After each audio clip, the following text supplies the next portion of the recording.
Imaginez que le moteur vient de s'arrêter. Vous êtes à 8 minutes de la Terre, en route pour Mars, et c'était toute la poussée. Il n'y en aura pas d'autre qui compte pendant 259 jours. Alors vous regardez par le hublot, et Mars n'est pas devant vous. Elle est quelque part sur le côté, un petit point orangé qui ne se trouve nulle part dans la direction où vous voyagez.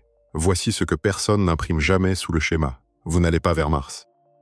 Rien n'est jamais allé vers une planète. Vous tombez autour du Soleil sur une boucle plus large et plus lente, le long d'un trajet de 600 millions de kilomètres, pour combler un écart qui, à son point le plus étroit, mesure 55 millions. La porte par laquelle vous êtes sorti s'ouvre pendant 2 semaines tous les 26 mois. Et Mercure, pas Vénus, est la planète la plus proche de la Terre, et il en coûte davantage pour l'atteindre que pour aller jusqu'à Saturne. Le chiffre qu'on vous a donné n'a jamais été la distance. Installez-vous confortablement. Si vous êtes le genre de personne qui aime voir un fait simple révéler 4 failles en dessous, un petit like et un abonnement aident cette chaîne à trouver d'autres esprits curieux comme le vôtre, car d'ici la fin de ce soir, vous connaîtrez la vraie réponse, et ce n'est pas un nombre de kilomètres. Maintenant, installons-nous doucement. Quelque part dans votre mémoire, il y a une image du système solaire, et elle est fausse d'une manière que personne ne vous a jamais expliquée. Vous voyez laquelle? 8 cercles en rang bien ordonnés posés sur un fond noir, chacun un peu plus éloigné d'un disque jaune vif situé sur le côté gauche. Mercure petite et grise, Vénus pâle, la Terre bleue et légèrement plus grosse qu'elle ne devrait l'être, Mars couleur de rouille. Puis un espace, et Jupiter avec ses bandes et sa grande tache rouge. Saturne incliné pour qu'on puisse voir les anneaux. Et enfin, les 2 bleus-verts à l'extrémité, que la plupart des gens peinent à distinguer l'une de l'autre. Sous chaque planète, un chiffre. C'est cette partie-là dont nous allons parler ce soir parce que ces chiffres sont les informations les plus discrètement trompeuses de toute la vulgarisation scientifique. Et presque tous ceux qui les ont lus les ont mal lus. Les chiffres eux-mêmes sont corrects. C'est ce qui rend tout cela si étrange. Mercure, 58 millions de kilomètres. Vénus, 108 millions. La Terre, 150 millions. Mars, 228 millions. Jupiter, 778 millions. Saturne, 1,5 milliard. Uranus, 2,87 milliards. Neptune, 4,5 milliards. Chacun de ces chiffres est exact à une fraction de pourcent près. Les astronomes les connaissent depuis des siècles, et les versions modernes sont fixées avec une précision qui aurait semblé absurde aux gens qui les ont mesurées pour la première fois. Personne ne cache rien. Personne n'a commis d'erreur. Il vaut la peine de s'arrêter un instant sur la solidité de ces chiffres, car cela compte pour tout ce qui suit. Les astronomes ont cessé de mesurer la règle de base du système solaire il y a des décennies et l'ont simplement fixée par convention. Depuis 2012, une unité astronomique, le mètre étalon standard, grosso modo la distance de la Terre au Soleil, est définie comme exactement 149 597 870,7 km. Pas mesurée. Définie. La mesure était devenue plus précise que la définition qu'elle servait. Alors ils ont promu le nombre au rang de constante et sont passés à autre chose. La lumière parcourt cette distance en 8 minutes et 19 secondes. Tout le reste de cette vidéo va être construit sur cette seule unité, et il n'existe aucune version de l'histoire dans laquelle elle s'avérerait plus petite que ce que l'on pensait. Le problème, c'est ce que ces chiffres décrivent, ce qui n'est pas ce que vous croyez. Chacun de ces chiffres est ce qu'on appelle un demi-grand axe. C'est la taille moyenne de l'orbite propre de cette planète autour du Soleil. Cela décrit une relation entre la planète et l'étoile autour de laquelle elle tourne, et rien d'autre. C'est un fait sur une boucle, pas un fait sur un écart. Quand le schéma écrit 228 millions de kilomètres sous l'image de Mars, il vous dit quelle est la taille du chemin que parcourt Mars autour du Soleil. Il ne vous dit pas à quelle distance Mars se trouve de vous, et il ne l'a jamais fait. Mais c'est exactement ainsi que tout le monde lit ce chiffre. Demandez à presque n'importe qui à quelle distance se trouve Mars, et vous obtiendrez une version de 228 millions de kilomètres, parce que c'est le chiffre sous l'image et qu'il n'y a qu'un seul chiffre sous l'image. Il arrive déjà sous la forme d'une réponse, et dès l'instant où vous l'acceptez comme réponse, vous avez commis une erreur que le schéma vous a poliment invité à commettre. Et cette erreur va rester tapie sous tout ce que vous croyez par ailleurs sur le système solaire. Voici la façon la plus directe de le dire. Mars n'a jamais été à 228 millions de kilomètres de la Terre. Pas un seul jour de votre vie. Pas le jour de votre naissance. Pas le jour où vous avez appris ce chiffre pour la première fois. Pas aujourd'hui. Elle a été à 55 millions de kilomètres. Elle a été à 401 millions de kilomètres. Elle a passé du temps à presque chaque valeur intermédiaire. Mais le chiffre précis imprimé sous sa photo dans toutes les salles de classe où vous vous êtes assis décrit quelque chose qui n'est pas la distance entre vous et Mars et qui ne pourrait pas l'être, parce que cette distance n'est pas le genre de chose qu'un seul nombre peut contenir. Il y a une deuxième chose cachée dans cette même phrase, et elle va compter plus tard. Le mot « moyenne » fait plus d'un travail à la fois. Quand quelqu'un dit la distance moyenne de Mars, il peut vouloir dire la taille moyenne de l'orbite de Mars, le demi-grand axe. Il peut vouloir dire le point médian entre son approche la plus proche et la plus éloignée de nous. Ou il peut vouloir dire la véritable séparation moyenne dans le temps, Le nombre que vous obtiendriez si vous mesuriez l'écart chaque jour pendant quelques milliers d'années et divisiez par le nombre de jours. Ce sont 3 quantités différentes. Elles sont toutes appelées la distance moyenne. Et la différence entre les deux dernières, pour Mars seul, est d'environ 25 millions de kilomètres, grosso modo 65 fois la distance d'ici à la Lune, cachée à l'intérieur d'un seul mot français ordinaire que personne ne songe à remettre en question. Je veux être prudent ici, car cela pourrait facilement passer pour un détail technique, une correction pédante, le genre de choses où quelqu'un fait remarquer que vous utilisez un mot de manière légèrement imprécise, vous hochez la tête, vous passez à autre chose et rien ne change. Ce n'est pas cela.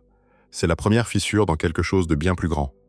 Et une fois la fissure ouverte, toute la structure derrière, elle commence à se défaire dans un ordre très précis et très dérangeant. Car si la distance à une planète n'est pas un nombre fixe, alors presque tout ce qui est construit au-dessus de ce nombre est également suspect. L'idée que l'on pourrait classer les planètes par proximité s'avère instable. Et la planète dont on vous a toujours dit qu'elle était notre plus proche voisine n'est, quand on fait correctement l'arithmétique, pas du tout notre plus proche voisine. L'idée qu'un vaisseau spatial traverse l'écart entre deux mondes s'avère fausse d'une manière véritablement difficile à se représenter, car aucun vaisseau spatial dans l'histoire de l'espèce n'a jamais traversé un écart. Chacun d'entre eux a fait tout autre chose. L'idée que plus proche signifie plus facile se révèle être à l'envers pour certaines destinations, de sorte qu'atteindre la planète la plus proche de nous en moyenne coûte plus du double de ce qu'il faut pour atteindre une planète presque 4 fois plus éloignée. Et l'idée que ce sont des distances, au sens humain ordinaire du terme, au sens où un lieu est un endroit où l'on pourrait raisonnablement aller, commence à ressembler à l'hypothèse la plus généreuse de tout l'ensemble. Voici donc la question que je veux garder devant nous pour les 2 prochaines heures, et je veux être honnête, je n'y répondrai pas avant la toute fin. À quelle distance se trouvent les planètes? Vraiment, pas le chiffre sous l'image. La vraie réponse. Celle qui tient compte de tout ce que l'image omet. Et je vous le dis maintenant, avant de commencer, la vraie réponse est bien pire que le chiffre qu'on vous a donné. Pas légèrement pire. Pas pire d'une manière qui nécessite un facteur de correction. Pire dans 4 directions distinctes à la fois. Chacune d'entre elles plus difficile que la précédente. Et la 4e n'a pas de solution et n'en aura jamais. Je vais nommer les 4 maintenant sans en expliquer aucune, afin que vous connaissiez la forme du chemin que nous allons emprunter. La première est que la distance ne reste pas en place. Il n'y a pas de nombre, car le nombre est une fonction de la date. La deuxième est que le trajet n'est pas l'écart. La distance que vous devez parcourir pour atteindre une planète n'est pas la distance entre vous et cette planète, et les 2 chiffres peuvent différer d'un facteur de 10 ou plus. La troisième est que le véritable coût d'une destination ne se mesure pas du tout en kilomètres. Il se mesure dans une unité complètement différente. Et quand on passe à cette unité, la carte entière se réorganise. Certaines des choses proches deviennent lointaines, et certaines des choses lointaines deviennent proches. Et la 4e est le temps, c'est là que vit la réponse honnête, et c'est là que le chiffre sous l'image devient non seulement inexact, mais presque cruel dans sa propreté. D'ici la fin de ce soir, vous saurez exactement à quel point c'est pire dans chacune de ces 4 directions. Et vous aurez une réponse précise à donner la prochaine fois que quelqu'un vous demandera à quelle distance se trouve Mars. Ce ne sera pas un nombre de kilomètres, c'est tout ce que je dirai pour l'instant. Mais avant les 4, il y a autre chose qui cloche dans cette image dans votre mémoire. Et cela n'a rien à voir avec les chiffres. Cela a à voir avec le dessin lui-même. Parce que ce n'est pas seulement que les étiquettes sont le mauvais type d'information, l'agencement est faux, lui aussi. Ces 8 cercles en rang bien ordonnés, espacés à travers la page dans un rythme plaisant, à peu près à la même distance les uns des autres, avec un écart légèrement plus grand après Mars. Cet agencement ne ressemble en rien au système solaire. Pas approximativement, pas comme une simplification. La relation entre l'espacement sur la page et l'espacement dans la réalité n'est pas une question de degré. C'est une forme différente. Et il y a une raison pour laquelle aucun manuel n'a jamais imprimé un schéma exact, nous y viendrons. Et la raison n'est ni la paresse ni la négligence. C'est qu'un dessin exact du système solaire ne peut pas être fait sur du papier. Il ne peut pas être fait dans un livre, sur un poster ou sur le mur d'une salle de classe. Ce dont vous auriez besoin pour le dessiner honnêtement, ce n'est pas une feuille plus grande. C'est un lac à sécher. Alors commençons par là. Non pas par la distance des planètes, mais par la raison pour laquelle personne n'a jamais réussi à vous la montrer. Chaque schéma du système solaire que vous ayez jamais vu a été comprimé dans une direction par un facteur de plusieurs milliers. Pas étiré, pas simplifié. Comprimé radialement, le long de la ligne qui part du Soleil vers l'extérieur. Et la compression n'est pas appliquée uniformément, ce qui est la partie qui fait le plus de dégâts. Les planètes intérieures sont dessinées à peu près correctement les unes par rapport aux autres, puis les planètes extérieures sont ramenées vers l'intérieur, parfois par des facteurs énormes, de sorte que les 8 puissent apparaître sur le même rectangle en même temps.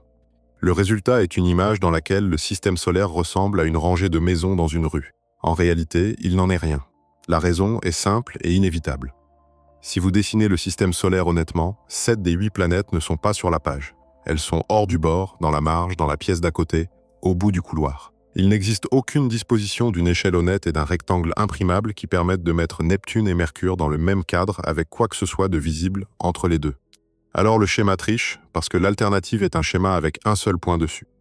Et parce que cette tricherie a été faite dans chaque salle de classe, chaque manuel, chaque hall de planétarium et chaque documentaire scientifique depuis plus d'un siècle, la version comprimée est la version qui vit dans la tête de tout le monde, y compris jusqu'à ce que vous la corrigiez consciemment, la vôtre. Laissez-moi vous montrer à quoi ressemble un schéma honnête, non pas le décrire, mais le construire, puis le parcourir à pied. Prenez un ballon de plage, un gros, d'environ 60 cm de diamètre, assez grand pour qu'il faille utiliser les deux bras. Posez-le par terre devant vous, c'est le Soleil. À cette taille, l'échelle de votre maquette est d'environ 1 pour 2,3 milliards, ce qui signifie que chaque centimètre de votre maquette représente environ 23 km d'espace réel. Maintenant, commencez à marcher. Vous marchez 25 mètres et vous vous arrêtez et vous posez une graine de pavot. C'est Mercure. Vous continuez. À 42 mètres, vous posez un grain de poivre pour Vénus. À 65 mètres, une marche confortable, la longueur d'un beau jardin, assez loin pour que le ballon de plage derrière vous ait cessé de ressembler à quelque chose que vous pourriez toucher, vous placez une petite perle bleue de 5 mm et demi de diamètre. C'est la Terre. Tout ce qui est jamais arrivé à qui que ce soit, sur une perle de la taille d'un grain de riz, à 65 mètres d'un ballon de plage. La Lune, à cette échelle, se trouve à environ 17 cm de cette perle. Et l'orbite entière de la Lune autour de la Terre, toute l'étendue de partout où les êtres humains se sont physiquement rendus dans l'histoire de l'espèce, tiendrait confortablement dans une assiette plate. Vous continuez à marcher. À 98 mètres, vous posez Mars, un grain plus petit que la perle de la Terre, environ 2,9 mm. Et puis, il ne se passe rien pendant très longtemps. Vous dépassez 100 mètres, puis 150, puis 200. Il n'y a rien à poser. Vous traversez la ceinture d'astéroïdes et il n'y a rien à représenter, car à cette échelle, la ceinture entière est une poussière que vous ne pourriez pas voir même si elle était là. Vous continuez à marcher. 250 mètres, 300. Et à 336 mètres, vous vous arrêtez enfin et placez une balle de 60 mm de diamètre, à peu près la taille d'une prune. C'est Jupiter, la plus grosse planète du système solaire. Et vous êtes maintenant à 1/3 de kilomètre d'un ballon de plage que vous distinguez à peine. Saturne est à 618 mètres. Uranus a un 239, et Neptune, la dernière planète, le monde le plus extérieur des 8, se trouve à un 938 mètres de votre point de départ, près de 2 km, 25 minutes de marche à un rythme régulier du Soleil au bord des planètes, avec l'ensemble du système solaire intérieur contenu dans les 100 premiers mètres et presque rien dans les 900 restants. Et si vous vouliez inclure l'étoile la plus proche sur la même maquette, il faudrait continuer à marcher pendant 17 km. Ce n'est pas une erreur. À une échelle où le Soleil est un ballon de plage et Neptune est à 2 km, Proxima du Centaure se trouve grosso modo à la distance de vol entre Londres et Sydney. Il y a une seconde malhonnêteté superposée à l'espacement et elle est plus facile à repérer une fois que vous avez parcouru la maquette. Sur le schéma, les planètes sont dessinées assez grosses pour être visibles. Elles doivent l'être, sinon l'image n'aurait aucun sens.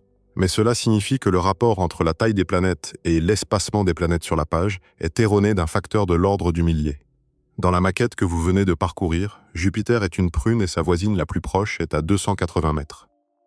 Sur la page, Jupiter mesure 2 cm de diamètre et sa voisine est à 4 cm. Le schéma ne se contente pas de comprimer les distances. Il gonfle les mondes jusqu'à ce que le vide entre eux disparaisse, et le vide est le véritable sujet. Et il y a une troisième chose que la marche vous donne et qu'aucun schéma ne peut offrir. À chaque arrêt, retournez-vous et regardez le ballon de plage. Depuis la perle de la Terre, à 65 mètres, c'est un disque brillant que vous pourriez couvrir d'un bout de doigt. Depuis Jupiter, à 336 mètres, c'est un petit point lumineux. Depuis Neptune, à près de 2 km, c'est à peine un disque. Et la lumière qui tombe dessus est environ un 900e de ce qui tombe sur la Terre, parce que la luminosité diminue avec le carré de la distance. Midi sur Neptune est à peu près aussi lumineux qu'une pièce bien éclairée au crépuscule. La compression sur la page ne cache pas seulement à quel point les planètes sont éloignées les unes des autres. Elle cache le fait que la plus grande partie du système solaire n'est pas vraiment éclairée. Voilà le schéma honnête. Voilà celui que personne ne vous a jamais dessiné. Et maintenant vous comprenez pourquoi. 2 groupes de personnes ont effectivement construit cette chose en taille réelle. Et les deux méritent d'être connus, car ils transforment l'abstraction en quelque chose que vous pouvez visiter. Le premier est le système solaire suédois, qui est la plus grande maquette permanente à l'échelle du système solaire au monde. Elle fonctionne à l'échelle 1 pour 20 millions. Le Soleil est le globe Ericsson à Stockholm, un bâtiment sphérique de 110 mètres de diamètre qui, à cette échelle, est exactement juste. Mercure est à 950 mètres de lui. La Terre est à 7,6 km, installée au musée d'histoire naturelle. Et Neptune n'est pas du tout à Stockholm. Neptune est à Söderhamn, à 229 km en remontant la côte. Parcourir la maquette suédoise à pied, du Soleil à Neptune, à un rythme régulier, vous prendrait environ 6 semaines. Le second est un film. En 2015, deux hommes nommés Wiley Overstreet et Alex Gorosh ont décidé de construire une maquette du système solaire à l'échelle, avec une Terre de la taille d'une bille, et de le faire correctement, avec les orbites tracées au sol. Ils ont calculé que si la Terre avait la taille d'une bille, la maquette devrait mesurer environ 11 km de diamètre. Il n'y a nulle part dans un paysage ordinaire pour mettre cela. Alors ils ont conduit jusqu'au désert de Black Rock dans le Nevada, un lac asséché, et ont passé 36 heures à la tracer avec les phares de leur voiture, dessinant les orbites en pause longue. 11 km de terrain vide pour contenir un système solaire dont le plus gros objet avait la taille d'un ballon de plage et dont la Terre était une bille. Voilà ce que coûte le dessin honnête. Pas une feuille de papier plus grande. Un lac asséché et un jour et demi. Et quand c'était terminé, la chose qu'ils avaient construite était presque entièrement du terrain vide, ce qui est le seul portrait exact du système solaire que quiconque ait jamais réussi à réaliser. Je veux m'attarder sur ce que cela fait à l'image dans votre mémoire, car la correction n'est pas celle que les gens font d'habitude. La correction habituelle est émotionnelle. Les gens disent « l'espace est plus grand qu'on ne peut l'imaginer ». Et puis tout le monde hoche la tête et rien ne change réellement dans l'image mentale. Ce n'est pas ce que je dis. Je dis quelque chose de plus étroit et de plus concret. L'image dans votre tête n'est pas une version basse résolution du vrai système solaire. C'est l'image d'un agencement différent, dans lequel 8 mondes sont assis en rang à des intervalles comparables, assez proches pour qu'un voyage entre voisins soit une idée raisonnable. Et cet agencement a discrètement fait votre réflexion à votre place chaque fois que vous vous êtes demandé combien il serait difficile d'aller quelque part. Voici ce qui rend les choses pires plutôt que simplement surprenantes. Chaque chiffre que je viens d'utiliser était l'un de ces chiffres moyens bien propres des manuels. J'ai construit toute cette marche de 2 km à partir de demi-grands axes. Ce qui signifie que la marche que je viens de vous faire faire n'est pas non plus le modèle honnête. C'est le meilleur cas. C'est la version où chaque planète se tient poliment à sa distance moyenne et attend. Elles n'attendent pas une seule ne reste en place, pas un seul jour. Et dès l'instant où l'on en tient compte, les distances cessent d'être longues et commencent à être tout autre chose. Alors la première des 4 commence ici. Il n'y a pas de nombre. Laissez-moi vous montrer pourquoi. La première des 4 est la plus simple à énoncer et la plus difficile à garder en tête. Il n'y a pas de distance jusqu'à Mars. Il n'y a qu'une distance jusqu'à Mars aujourd'hui. La raison est évidente dès qu'on l'a dit à voix haute, et presque personne ne l'a dit à voix haute. Les deux planètes sont en mouvement. La Terre tourne autour du Soleil à 29,78 km par seconde et met 365 jours pour revenir à son point de départ. Mars tourne à 24,07 km par seconde et met 687 jours. Deux objets sur deux cercles différents se déplaçant à deux vitesses différentes dans le même plan. L'écart entre eux n'est pas une propriété de l'un ou de l'autre. C'est une propriété de l'instant. Et cet écart ne varie pas un peu. Il varie énormément. À son point le plus proche, en théorie, Mars peut s'approcher à environ 54,6 millions de kilomètres de la Terre. À son point le plus éloigné, quand Mars est de l'autre côté du Soleil par rapport à nous, la séparation s'étend à environ 401 millions de kilomètres. C'est une oscillation de plus d'un facteur 7. Entre le meilleur jour et le pire jour, la distance à Mars change de 346 millions de kilomètres, c'est plus de 2 fois la distance d'ici au Soleil, apparaissant et disparaissant sur un cycle éternel. Traduisons cela en termes que vous pouvez ressentir. Un signal radio vers Mars à son point le plus proche met 3 minutes. À son point le plus éloigné, 22 minutes. Même planète, même système solaire. La seule chose qui a changé, c'est la date. Le record mérite d'être connu précisément parce que c'est l'un des rares chiffres de cette histoire qui porte un horodatage. La plus proche approche de Mars avec la Terre dans l'histoire enregistrée a eu lieu le 27 août 2003, à 9h50 et 1 du matin en temps universel. La séparation mesurée de centre à centre était de 55 758 km. Cette approche était la plus proche en environ 59 619 ans. Ce qui signifie que la dernière fois que Mars était aussi près, il n'y avait pas de ville, pas d'agriculture, pas d'écriture. Et la prochaine fois qu'elle sera plus proche sera le 28 août 2287, dans 261 ans. Pourquoi si rare? Parce qu'une approche vraiment serrée exige 2 coïncidences en même temps. Mars doit être en opposition, ce qui signifie que la Terre se trouve directement entre elle et le Soleil. Cela arrive tous les 26 mois de manière fiable, mais l'orbite de Mars est sensiblement elliptique. Son excentricité est d'environ 0,93. Donc la distance de Mars au Soleil oscille entre environ 207 et 249 millions de kilomètres au cours de son année. Pour une approche record, il faut que l'opposition se produise au moment où Mars est près du point le plus proche de sa propre orbite. Et comme l'orientation de l'ellipse de Mars tourne lentement sur des dizaines de milliers d'années, l'alignement de ces deux cycles dérive. Les bonnes années se regroupent, puis s'arrêtent, puis reviennent après très longtemps. La conséquence pratique est que les oppositions ne sont pas égales. En 2003, Mars est passé à 56 millions de kilomètres. D'autres années, une opposition la place à 101 millions. Les deux sont Mars à son point le plus proche pour ce cycle. L'une est presque le double de l'autre. Et ce n'est pas seulement l'écart entre planètes qui refusent de rester en place. Les planètes ne maintiennent même pas une distance fixe au Soleil. Mercure a l'orbite la plus excentrique des 8, à environ 0,206, ce qui signifie que sa propre distance au Soleil oscille entre environ 46 et 70 millions de kilomètres au cours d'une année de 88 jours. Mercure est 50% plus loin du Soleil à un bout de son année qu'à l'autre. Le chiffre sous sa photo sur le schéma, 58 millions de kilomètres, n'est pas un endroit où Mercure se trouve. C'est la moyenne d'un glissement continu entre deux situations très différentes, et Mercure ne l'occupe jamais plus longtemps qu'un instant, 2 fois par orbite. Les planètes extérieures poussent cela à un extrême difficile à absorber. L'année de Neptune dure 164,8 années terrestres. Elle a été découverte en 1846 et a complété sa première orbite entière depuis sa découverte en 2011. Un seul tour. Dans toute l'histoire de la science qui sait qu'elle existe, Neptune a fait le tour du Soleil une fois. Tout ce que nous avons jamais observé de cette planète, chaque mesure, chaque image, chaque calcul, a été pris pendant une seule année neptunienne, ce qui revient à essayer de caractériser une saison à partir d'un seul après-midi. Il y a une tentation de conclure de toute cette variabilité que les chiffres sont flous, et je veux fermer fermement cette porte, car c'est l'inverse qui est vrai. Les éphémérides planétaires modernes, les modèles mathématiques qui prédisent où chaque planète sera à chaque instant, sont précises au niveau du mètre, voire de la dizaine de mètres, pour les planètes intérieures. Nous savons où Mars va se trouver avec une précision plus fine que la longueur du vaisseau spatial que nous y envoyons. La distance n'est pas incertaine, elle est simplement non constante. Ce sont des choses complètement différentes, et les confondre est l'erreur qui permet aux gens de se convaincre que tout le sujet repose sur des conjectures. C'est l'un des systèmes les plus précisément connus de toute la science, et il ne vous donnera quand même pas un seul nombre. Revenons maintenant au mot « moyenne », car c'est là qu'il commence à faire de vrais dégâts. 3 nombres circulent, et tous les 3 sont appelés la distance moyenne de Mars, et ils ne sont pas le même nombre. Le premier est 228 millions de kilomètres. C'est le demi-grand axe, la taille moyenne de l'orbite de Mars. C'est un fait sur Mars et le Soleil, et il ne devrait jamais apparaître dans une phrase sur la distance de Mars par rapport à nous, mais il le fait constamment parce que c'est le chiffre sur le schéma. Le deuxième est environ 227,8 millions de kilomètres. C'est le point médian entre 54,6 et 401. Il se trouve tombé presque exactement sur le chiffre du demi-grand axe, ce qui est une coïncidence de géométrie qui a plus contribué à enraciner la confusion que quoi que ce soit d'autre. Et ce n'est pas vraiment une moyenne de quoi que ce soit. C'est le centre d'une plage. Le troisième est celui que presque personne ne cite, et c'est le seul qui répond à la question que les gens posent réellement. Si vous mesuriez l'écart entre la Terre et Mars chaque jour pendant quelques milliers d'années et preniez la moyenne, vous obtiendriez environ 1,69 unités astronomiques, grosso modo 253 millions de kilomètres. Regardez l'écart entre le deuxième chiffre et le troisième, 25 millions de kilomètres. C'est environ 65 fois la distance de la Terre à la Lune. 65 voyages vers la Lune silencieusement ajoutés ou retirés selon le sens du mot « moyenne » qui se trouvait dans la phrase.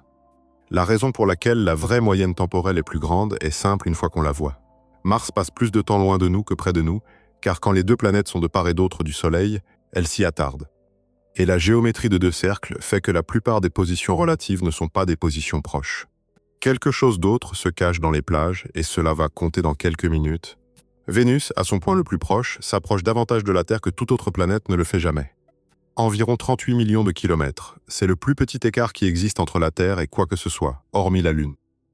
Mercure, en revanche, ne s'approche jamais plus près que 77 millions de kilomètres environ, 2 fois plus loin au mieux.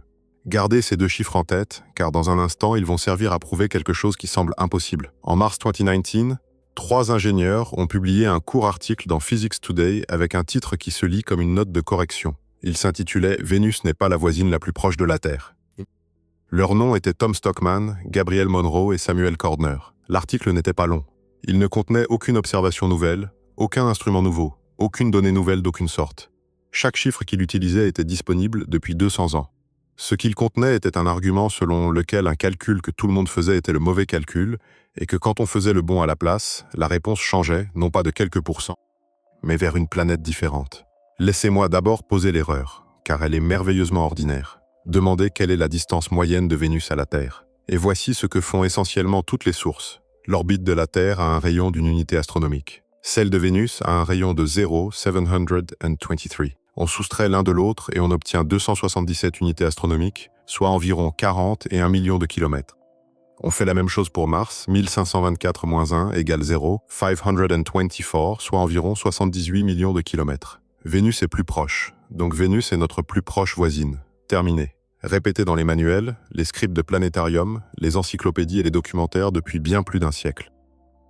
Maintenant, regardez ce que cette arithmétique a réellement calculé. Elle a pris le rayon d'un cercle et soustrait le rayon d'un autre cercle. C'est la distance entre les deux orbites à leurs points les plus proches. C'est l'écart que vous mesureriez si les deux planètes se trouvaient par hasard alignées du même côté du Soleil le même jour. Une configuration qui se produit un instant et ne se reproduit plus pendant plus d'1 an et demi. Le reste du temps, les planètes sont ailleurs. Vénus passe une partie de sa vie de l'autre côté du Soleil, auquel cas elle n'est pas à 41 millions de kilomètres, mais à 261 millions. Et la géométrie de deux cercles est telle que la plupart des positions relatives possibles ne sont pas les positions proches. L'alignement rapproché est une mince tranche d'un éventail très large de possibilités. Et le calcul traditionnel avait silencieusement supposé que la planète entière vivait dans cette tranche. Stockman, Monroe et Cordner l'ont remplacé par quelque chose qu'ils ont appelé la méthode point-cercle. L'idée est de cesser de poser la question pour un instant et de la poser pour tous les instants à la fois.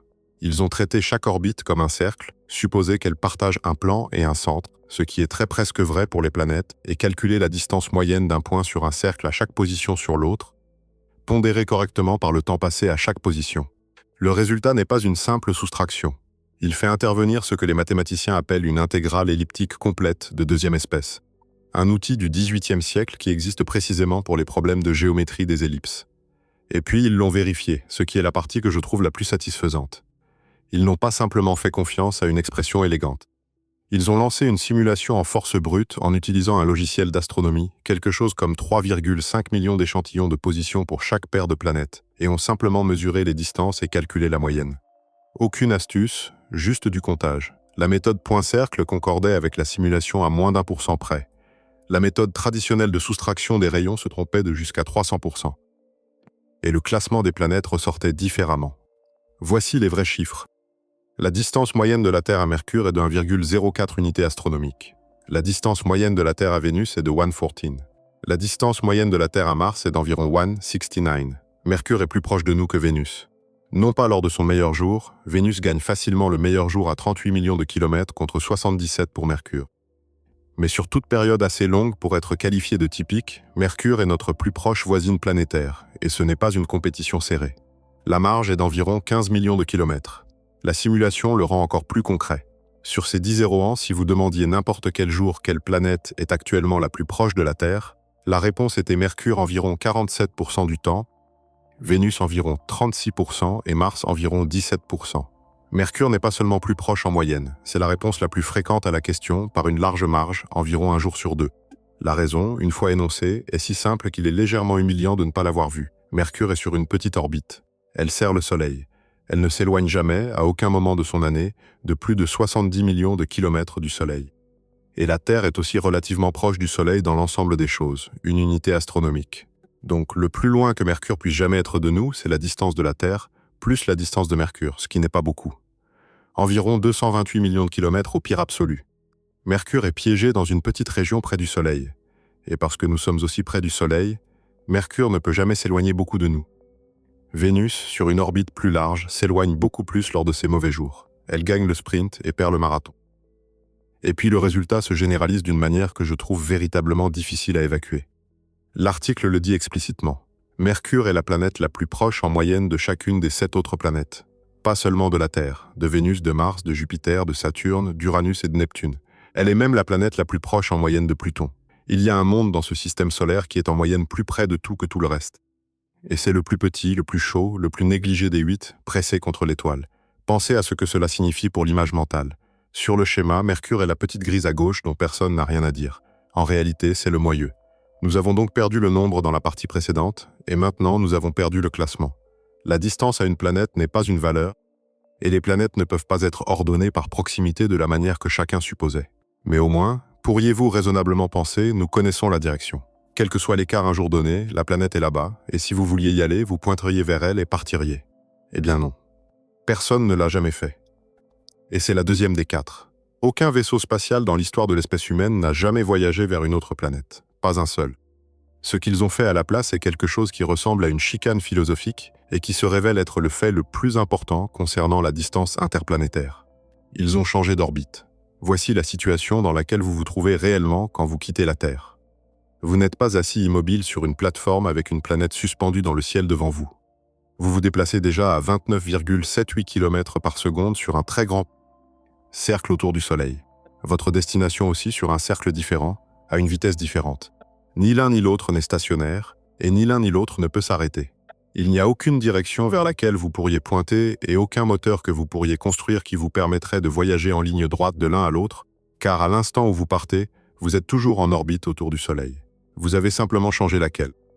Tout dans le voyage interplanétaire découle de cela, et la personne qui a trouvé comment faire n'était pas un astronome, c'était un architecte allemand. Walter Hohmann a publié un livre en 1925 intitulé « L'accessibilité des corps célestes ». Il avait réfléchi au problème pendant des années, le soir, tout en travaillant comme géomètre municipal à Essen. Et ce qu'il a trouvé, c'est que si l'on veut passer d'une orbite circulaire à une orbite plus grande en utilisant le moins d'énergie possible, il existe une manière spécifique et élégante de le faire. Vous allumez votre moteur une seule fois, brièvement, dans la direction dans laquelle vous voyagez déjà. Cela ne vous pointe vers rien. Cela rend simplement votre orbite autour du Soleil plus grande, étire votre cercle en une ellipse dont le point le plus proche est là où vous êtes maintenant et dont le point le plus éloigné touche l'orbite que vous voulez atteindre. Puis vous éteignez le moteur et vous dérivez pendant des mois ou des années. Et quand vous arrivez à l'extrémité lointaine de cette ellipse, vous allumez une dernière fois pour vous installer dans la nouvelle orbite. C'est un transfert de Hohmann et c'est encore, un siècle plus tard, essentiellement la manière dont tout va partout. Remarquez ce que cela n'implique pas. Cela n'implique pas de pointer vers la cible. Cela n'implique pas de maintenir un cap. L'immense majorité d'un voyage interplanétaire se passe moteur éteint, en chute sur un trajet qui a été entièrement déterminé dans les premières minutes. Ce qui signifie que toute la question d'atteindre un autre monde se réduit à un seul problème de chronométrage. Il faut faire en sorte que l'extrémité lointaine de votre ellipse touche l'orbite de la cible au moment précis où la cible passe par ce point. Vous ne visez pas la planète. Vous visez l'endroit où elle sera. Laissez-moi vous mettre à l'intérieur un instant parce que c'est la chose que les schémas ne peuvent pas transmettre. Vous êtes à bord d'un vaisseau spatial en route pour Mars. Le moteur a brûlé pendant quelques minutes et maintenant il s'est arrêté. Le silence est total et il est permanent. C'était toute la poussée et il n'y en aura pas d'autre qui compte pendant 259 jours. Vous regardez dehors. Mars n'est pas devant vous. Mars est sur le côté, bien sur le côté, un petit point orangé nulle part dans la direction où vous voyagez. Vous ne vous déplacez pas vers elle, et vous ne vous déplacerez pas vers elle pendant des mois. Ce que vous faites, c'est tomber autour du Soleil sur une boucle plus large et plus lente que celle de la Terre. Et Mars a un rendez-vous dans 8 mois et demi à l'extrémité lointaine de cette boucle. Personne ne pilote cet engin, personne ne touchera les commandes. La distance entre vous et Mars va augmenter pendant un moment avant de diminuer. Et dans le sens le plus important, vous êtes déjà arrivé. Chaque décision conséquente sur ce voyage a été prise avant que le moteur ne s'éteigne, et tout ce qui vient après, c'est de la patience. L'arithmétique de cette ellipse maintenant, car c'est là que la deuxième des 4 devient un nombre. Un transfert vers Mars va d'une unité astronomique au point le plus proche à 1524 au point le plus éloigné. Vous parcourez la moitié de l'ellipse. Si vous calculez la longueur de cet arc, le trajet réel à travers l'espace, la distance parcourue s'élève à quelque chose de l'ordre de 590 à 600 millions de kilomètres. Comparez cela avec l'écart, Mars à son point le plus proche est à 54,6 millions de kilomètres de la Terre, donc le voyage est environ 10 fois plus long que la distance. C'est la deuxième couche, et elle ne disparaît pas avec une meilleure ingénierie. C'est de la géométrie. On ne peut pas prendre le raccourci parce qu'il n'y a pas de raccourci. Il n'y a que la forme des orbites entre lesquelles on se déplace. Et les temps de transfert à énergie minimale, une fois qu'on accepte la forme, sont brutaux d'une manière très ordonnée. Vers Vénus, 146 jours. Vers Mars, 259 jours. Vers Jupiter, 2,73 ans. Vers Saturne, 6,05 ans. Vers Uranus, environ 16 ans. Vers Neptune, environ 30,6 ans. Ce dernier mérite un moment. Un voyage à énergie minimale vers Neptune sur un transfert de Hohmann prend 30 ans. Une personne pourrait commencer une telle mission à 25 ans et en avoir 55 quand le vaisseau arriverait, n'ayant rien fait entre-temps qu'attendre. Les missions réelles ne font pas de pur transfert de Hohmann, parce que 30 ans est inacceptable et parce qu'il y a une astuce disponible. Mais l'astuce rend le trajet plus long, pas plus court. Cassini est allé vers Saturne. L'orbite de Saturne se trouve à 1,43 milliard de kilomètres du Soleil. La distance que Cassini a réellement parcourue pour y arriver était de 3,5 milliards de kilomètres, près de 2 fois et demi la propre distance de la cible à l'étoile autour de laquelle elle orbite. Et l'itinéraire qu'elle a pris pour accumuler cette distance est presque comique. Pour atteindre Saturne, Cassini a d'abord volé vers l'intérieur, vers Vénus, 2 fois. Puis elle est passée devant la Terre, puis vers Jupiter, et seulement alors a-t-elle eu assez de vitesse pour atteindre Saturne. Un vaisseau spatial dont la destination était à 1,5 milliard de kilomètres a passé ses premières années à aller dans la mauvaise direction. Messenger est allé vers Mercure, la planète dont nous avons établi il y a 20 minutes qu'elle est en moyenne notre plus proche voisine dans tout le système solaire. Messenger a parcouru quelque chose comme 8 milliards de kilomètres pour y arriver. Elle a effectué 6 survols planétaires, 1 devant la Terre, 2 devant Vénus, 3 devant Mercure elle-même, et a fait le tour du Soleil environ 15 fois en 6 ans et demi. 8 milliards de kilomètres, la maison d'à côté. Elle a fait l'équivalent de 100 allers-retours jusqu'au bout de la rue. Et puis il y a la question des fenêtres de tir, qui transforment la distance en quelque chose de pire qu'une distance, un calendrier. Parce que vous ne pouvez pas commencer cette chute quand bon vous semble. La porte n'est pas toujours ouverte. Il y a une phrase qu'on prononce dans les salles de contrôle de mission et presque nulle part ailleurs. Et c'est l'une des phrases les plus étranges de l'ingénierie. Elle dit « Nous avons raté la fenêtre, donc nous réessaierons dans 2 ans. » Pas la semaine prochaine, pas le mois prochain, 2 ans. Pour Mars, le cycle est de 779,9 jours, 2,14 ans, environ 26 mois. Ce nombre régit tout ce que les humains ont jamais fait sur Mars et tout ce que nous y ferons jamais. Chaque rover, chaque orbiteur, chaque atterrisseur, chaque architecture de mission avec équipage jamais dessiné, tout est programmé autour d'une porte qui s'ouvre une fois tous les 26 mois. Et la porte ne reste pas ouverte longtemps. La fenêtre de lancement pratique est typiquement de 2 à 4 semaines. Si vous voulez voir le cycle de 26 mois inscrit à la surface des événements mondiaux, regardez juillet 2020. Ce seul mois, 3 missions distinctes de 3 nations distinctes sont parties pour Mars. Les Émirats arabes unis ont lancé la sonde Hope le 19. La Chine a lancé Tianwen-1 le 23. Les États-Unis ont lancé Perseverance le 30. 3 programmes spatiaux sur 3 continents avec des budgets, des politiques et des objectifs entièrement différents, partant tous dans un intervalle de 11 jours. Non par coordination et non par compétition, mais parce que la porte était ouverte et ne se rouvrirait pas avant fin 2022. Le calendrier de l'exploration martienne n'est fixé par les ambitions de personne. Il est fixé par la géométrie orbitale, et tout le monde fait simplement la queue pour la même quinzaine. Passons maintenant à la 3e couche, celle qui réorganise la carte. Voici la chose qui m'a pris un certain temps pour bien l'absorber.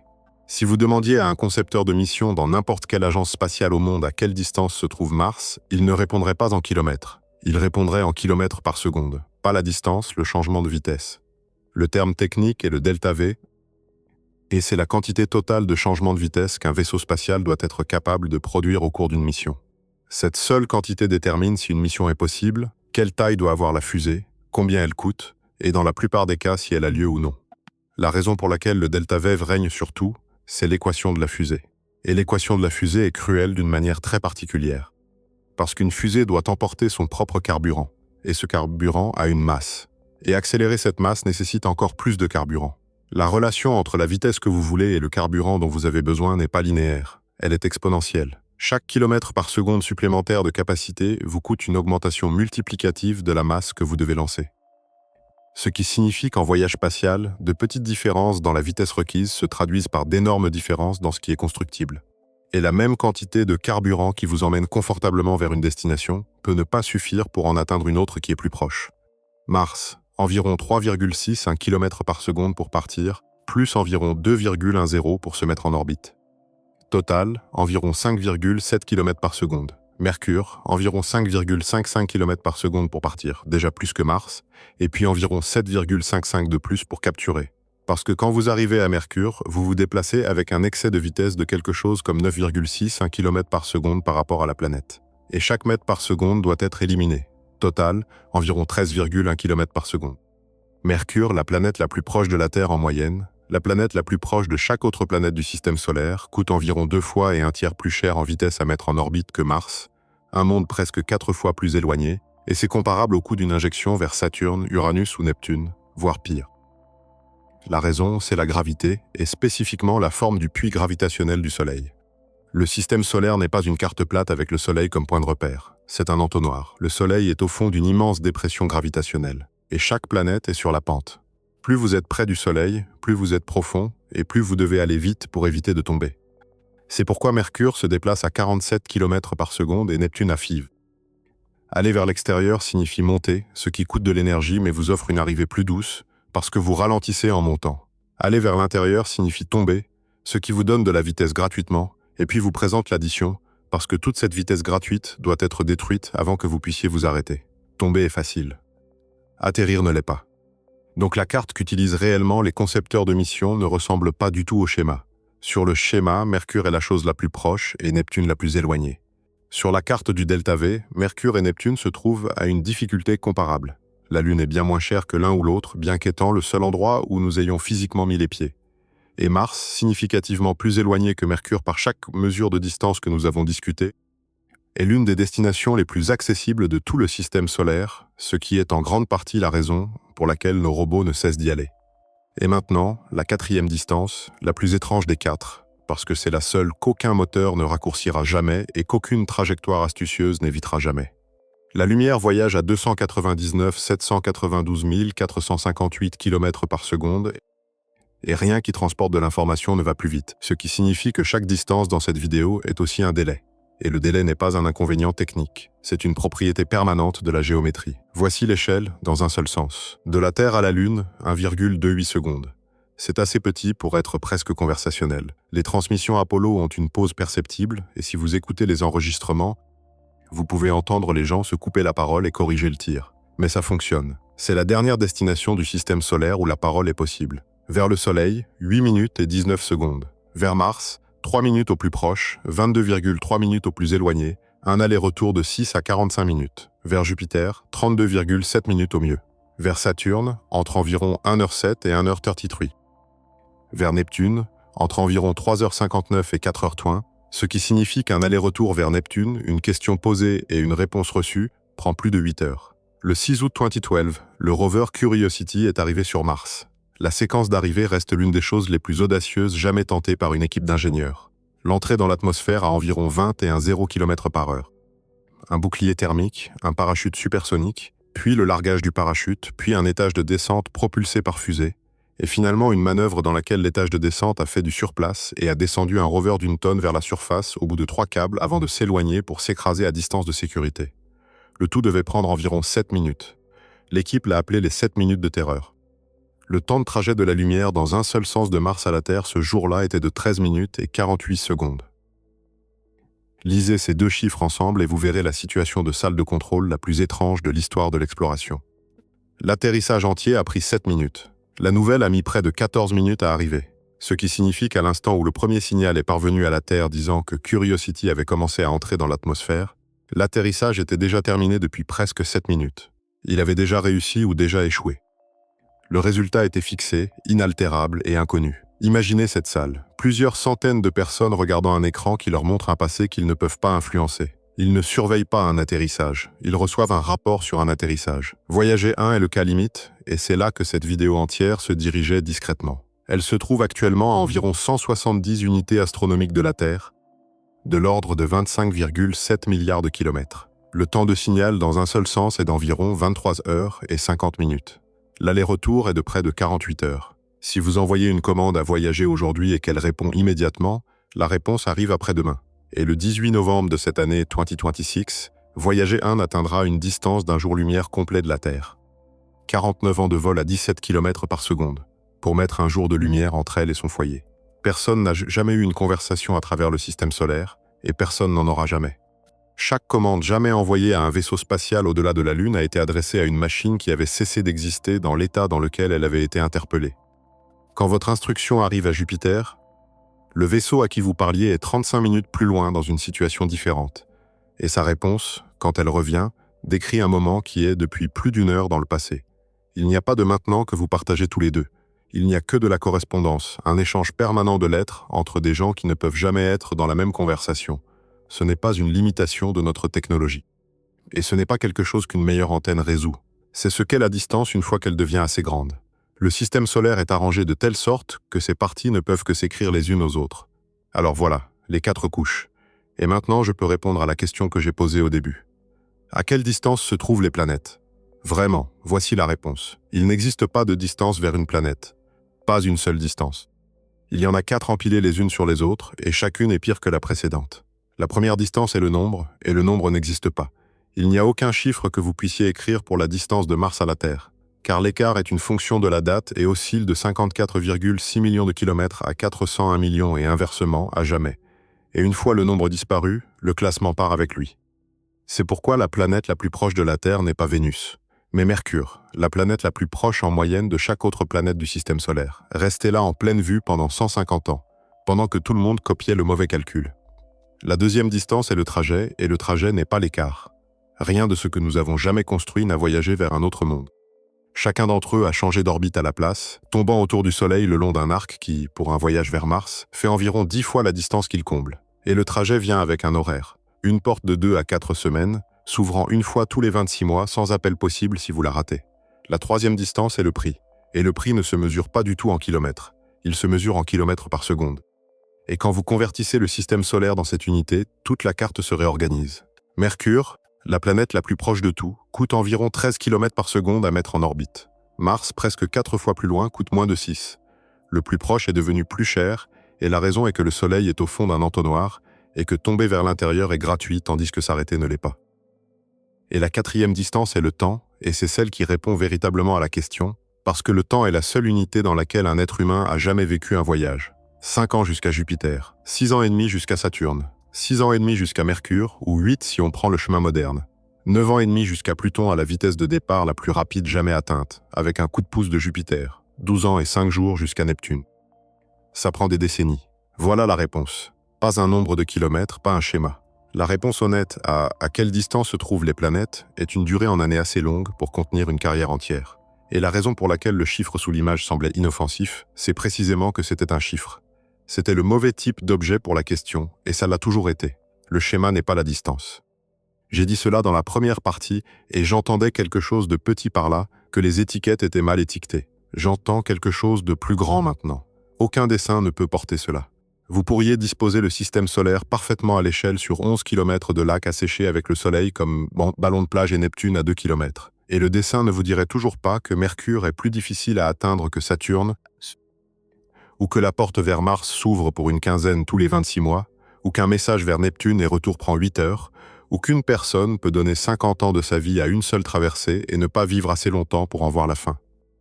Aucune des 4 distances n'est une propriété spatiale. Seule la première fait même semblant de l'être. Mais laissez-moi aussi poser l'autre moitié, parce que je ne veux pas vous laisser avec seulement la taille du problème. Nous l'avons quand même traversé. C'est le fait vers lequel je reviens sans cesse, et il n'est pas assez souvent dit. Chaque planète de ce système solaire a été visitée. Les 8.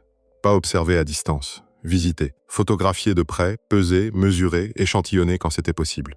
Une espèce qui n'avait pas compris comment voler du tout en 1900 avait, en 70 ans, envoyé des gens sur la Lune et en 90 ans, touché chaque monde de son propre système. Nous avons fait cela avec des fusées chimiques, des règles à calcul, de la gravité empruntée et une quantité énorme de patience. Les distances n'ont pas rétréci. Nous avons simplement accepté de prendre le temps. Il y a un fil que je veux laisser ouvert parce que c'est celui qui me trouble le plus et il ne porte pas sur la taille de quoi que ce soit. Uranus et Neptune n'ont été visités qu'une seule fois. Une seule fois dans toute l'histoire de notre espèce. Pendant quelques heures chacune, en janvier 1986 et août 1989, par un seul vaisseau spatial plus vieux que la plupart des gens qui écoutent ceci. Il n'y a rien en route pour les remplacer. Il n'y a rien eu en route depuis 37 ans. Et la raison n'est pas que nous avons perdu l'intérêt, la capacité ou la volonté. La raison est que la traversée dure plus longtemps que les institutions qui devraient la financer ne peuvent planifier, et plus longtemps que les gens qui la construiraient ne peuvent espérer travailler. C'est ce que la 4e distance coûte réellement. Pas du carburant, pas de l'argent. Elle coûte la moitié extérieure de notre propre système solaire, maintenu juste assez loin pour que l'atteindre exige plus de continuité qu'une société humaine n'a encore réussi à maintenir. Il y a une version de cela qui vaut la peine d'être emportée avec soi, et elle est plus petite que tous les nombres. La prochaine fois que vous verrez un de ces schémas sur un mur, dans un livre, sur le côté d'une boîte à repas, vous saurez 4 choses à son sujet que vous ne saviez pas ce matin. Que les chiffres en dessous décrivent des orbites plutôt que des écarts. Que l'espacement a été comprimé d'un facteur de plusieurs milliers pour tenir sur la page. Que le classement par proximité est faux et que la petite grise à l'extrémité gauche est notre plus proche voisine. Et que si vous vouliez visiter l'une d'entre elles, la bonne question n'est pas « à quelle distance », mais « quand serai-je de retour ?» Tout ce qu'on vous a montré enfant était vrai et c'était dessiné sur le mauvais type de papier, dans le mauvais type d'unité, dans une forme qui n'existe pas. Et la vraie réponse, celle qui tient compte des 4, est bien pire que le chiffre qu'on vous a donné, et bien plus intéressante. Les planètes ne sont pas quelque part là-bas. Elles sont à des décennies de distance. Je devrais dire quelque chose sur Walter Hohmann lui-même, car son histoire a sa place dans un récit sur la durée de ses voyages. Il a résolu tout cela pendant son temps libre dans les années 1920, comme un passe-temps, dans un pays et une décennie qui n'avait aucun programme spatial d'aucune sorte et aucune perspective d'en avoir un. Il a publié son livre et il a été lu par un petit cercle de passionnés, puis il est resté là. Hohmann est mort en mars 1945, 12 ans avant que quoi que ce soit de construit par l'homme n'atteigne l'orbite. Chaque vaisseau spatial qui est allé vers une autre planète a utilisé sa méthode. Il n'en a jamais vu un seul quitter le sol, et l'orbite de transfert qui porte son nom a été un morceau de géométrie pure pendant toute sa vie. Il y a une conséquence de plus que je veux tirer de tout cela, et c'est celle qui fait que la deuxième couche ressemble moins à de l'arithmétique et davantage à une contrainte sur le genre de choses que peut être le voyage spatial. Parce que tout le voyage est une seule chute sans propulsion organisée à l'avance. Le véhicule est engagé. Il n'y a pas de correction de trajectoire significative disponible. Pas de changement d'avis, pas de déviation vers un endroit plus proche si quelque chose tourne mal. Les manœuvres de correction de trajectoire existent et elles sont réelles, mais elles se mesurent en mètres par seconde contre un voyage mesuré en dizaines de kilomètres par seconde. Elles affinent la visée. Elles ne changent pas la destination. Une fois la poussée terminée, le vaisseau spatial est une pierre lancée avec un ordinateur dessus. Tout ce que la mission sera jamais a été décidé dans les premières minutes, des années avant qu'elle n'arrive. Parlons de l'assistance gravitationnelle, car c'est la pièce d'appareil qui transforme la deuxième couche d'un problème en une stratégie. Si vous ne pouvez pas vous payer la vitesse dont vous avez besoin, et vous ne le pouvez presque jamais parce que le carburant est facturé à un taux de change punitif, vous pouvez la voler. Non pas à partir de rien, à partir d'une planète. L'idée revient à un étudiant diplômé. En 1961, un jeune mathématicien nommé Michael Minovich travaillait au Jet Propulsion Laboratory pendant un stage d'été. Ce qu'il a découvert par exploration numérique brute, c'est qu'un vaisseau spatial passant près d'une planète en mouvement ne se contente pas d'être dévié. Il peut repartir avec plus de vitesse par rapport au Soleil qu'en arrivant, parce que le propre mouvement orbital de la planète l'entraîne, et la quantité infinitésimale d'élan que la planète perd en échange est totalement négligeable au regard de sa masse énorme. Quelques années plus tard, en 1964 et 65, un autre jeune chercheur au JPL nommé Gary Flandreau a pris la technique de Minovich et posé une question spécifique.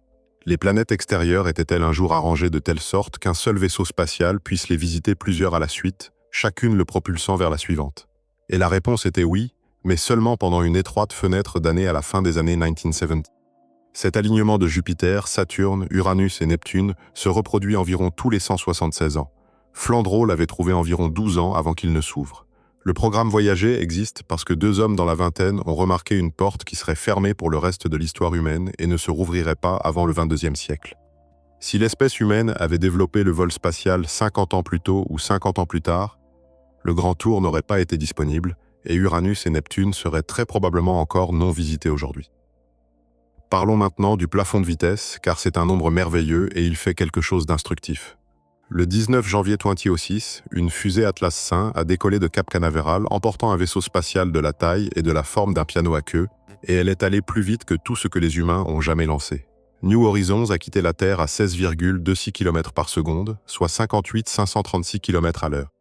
20 ans plus tard, cela reste la vitesse de lancement la plus élevée jamais atteinte par un vaisseau spatial, pour mettre cela dans un cadre que le corps peut saisir. À cette vitesse, vous traverseriez l'Atlantique en environ 6 minutes et la distance de la Terre à la Lune en environ 6 heures et demie. Apollo a mis 3 jours.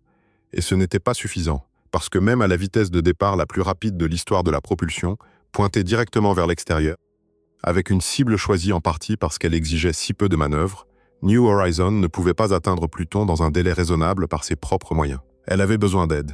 13 mois après le lancement, elle est passée devant Jupiter et a volé environ 14,0 km à l'heure au plus gros système planétaire du système solaire. Cette assistance a retranché environ 3 ans au voyage. Donc le lancement le plus rapide jamais réalisé, plus un vol de gravité de Jupiter, plus un itinéraire conçu pour la vitesse plutôt que pour la science, ont tout de même abouti à un voyage de 9 ans et demi. Et le record de vitesse absolue mérite d'être mentionné parce qu'il est un nombre merveilleux et qu'il fait quelque chose d'instructif. La vitesse la plus rapide jamais atteinte par un objet construit par l'homme est de 192,22 km par seconde, 692,0 km à l'heure. Elle a été atteinte par la sonde Parker Solar Probe le 24 décembre 2024, alors qu'elle passait à 667,590 km au-dessus de la surface du Soleil. 192 km par seconde est une vitesse véritablement extraordinaire.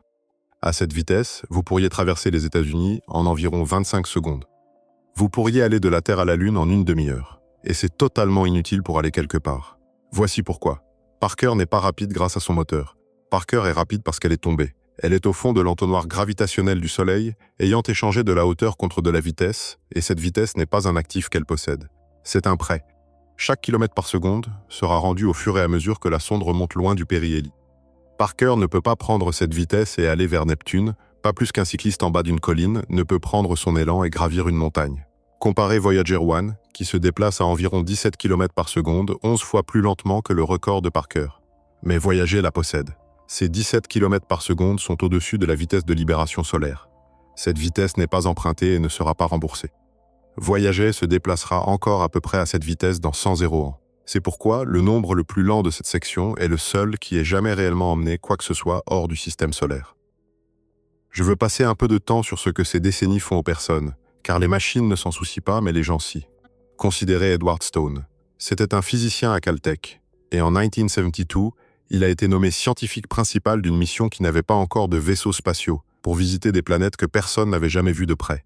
Il avait 36 ans. Quand Voyager 2 a été lancé en 1977, il en avait 41. Quand elle a atteint Uranus en 1986, il en avait 48, debout devant la presse mondiale, expliquant les images d'un monde qui n'avait été qu'une tache dans un télescope pendant 2 siècles. Quand elle a atteint Neptune en 1989, il en avait 53, et c'était la dernière planète, et tout le monde savait qu'il n'y aurait jamais un autre premier regard sur une autre planète de leur vivant. Il est resté. Il est demeuré scientifique principal de Voyager pendant encore 33 ans. Il a transmis le rôle à quelqu'un d'autre en 2022, à l'âge de 86 ans, après 50 ans dans cette fonction. Il est décédé en juin 2024, à 88 ans. Les deux sondes transmettent toujours. Voilà ce que la distance coûte. Pas le carburant, pas l'argent, toute la vie active d'un être humain, du début à la fin. Consacrée à une seule traversée qui lui a survécu et qui continue encore. Et maintenant, l'agencement de ces distances, car le système solaire n'est pas disposé pour vous donner le moindre sentiment de progression. Les 8 planètes ne sont pas régulièrement espacées, et la manière dont elles ne le sont pas mérite d'être parcourues lentement. Laissez-moi lister les écarts entre voisins en unités astronomiques.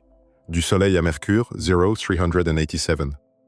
De Mercure à Vénus, 0,336. De Vénus à la Terre, 0,277. De la Terre à Mars, 0,524. 4 étapes, et nous avons parcouru 1,5 unités astronomiques. La moitié des planètes du système solaire sont derrière nous. Si l'espacement continuait ainsi, Neptune serait quelque part autour de 3 unités astronomiques, et l'ensemble du système serait un voisinage bien ordonné environ 2 fois la taille de l'orbite de Mars. Puis le schéma se brise. De Mars à Jupiter, 3,68 unités astronomiques en une seule étape, 7 fois l'écart Terre-Mars. Tout ce dont nous avons discuté jusqu'ici, tout le système solaire intérieur, les 4 planètes rocheuses, chaque monde sur lequel un être humain a posé le pied ou envoyé un rover, tient dans une distance inférieure à la moitié de cet unique écart.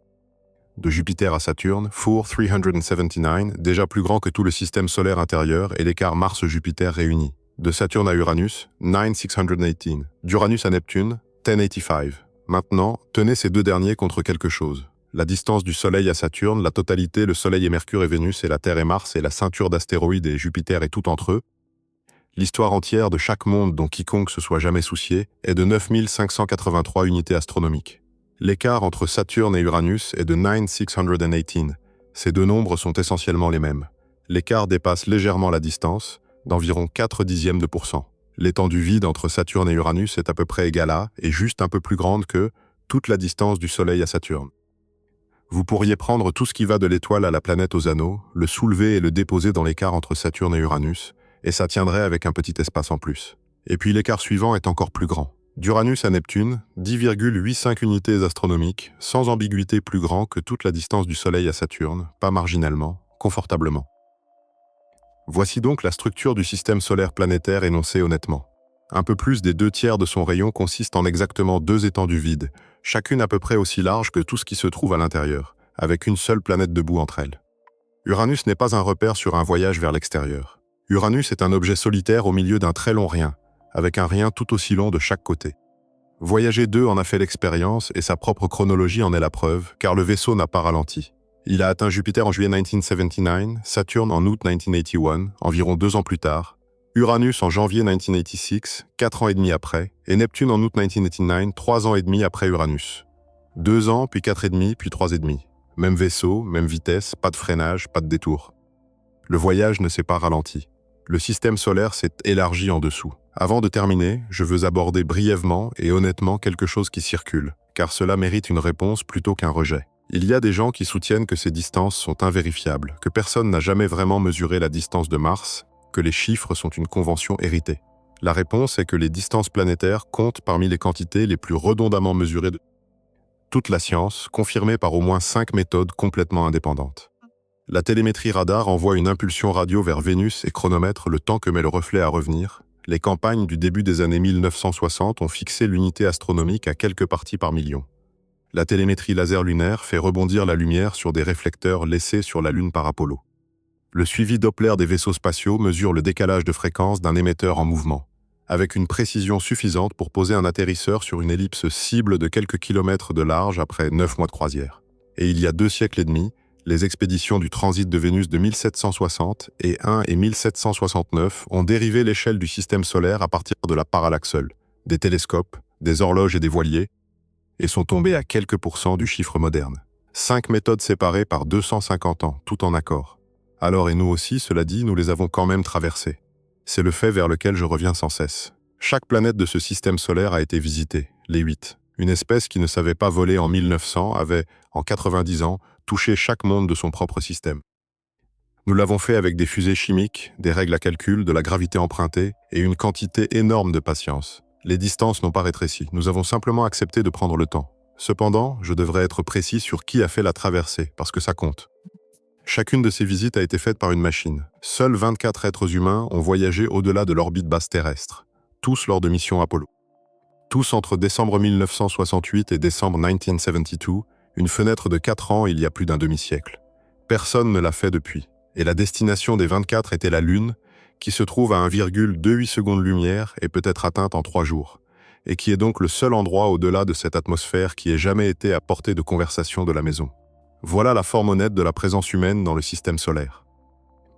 Nous avons envoyé nos instruments partout et nous ne sommes allés nous-mêmes que d'un pas vers la seule destination assez proche pour que les 4 distances ne s'appliquent presque pas.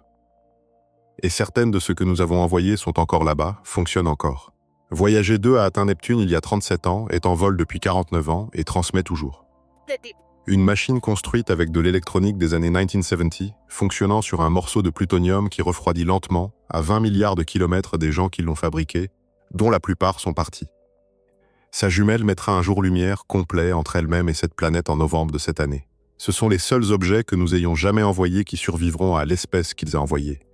Et ils y sont arrivés à 17 km par seconde, une vitesse que vous ne pourriez pas utiliser pour échapper à une contravention en termes astronomiques, maintenue sans interruption pendant un demi-siècle. J'ai dit au début que la réponse était bien pire que le chiffre qu'on vous avait donné, et j'espère qu'à présent cela a cessé de ressembler à une menace et commence à ressembler à autre chose. Parce que pire, ici, ne veut pas dire plus hostile. Le système solaire n'est pas dressé contre nous. Les 2 immenses écarts qui maintiennent Uranus et Neptune à distance ne sont pas une barrière qu'on a placée là. Ce sont la trace figée d'un réarrangement qui s'est terminé 4,5 milliards d'années avant que quiconque n'existe pour en être incommodé. Et il y a d'autres systèmes, là dehors, des systèmes compacts où chaque monde serait à quelques mois de distance. Le nôtre a simplement tourné comme ça. La distance n'est pas personnelle. C'est juste la forme de la maison.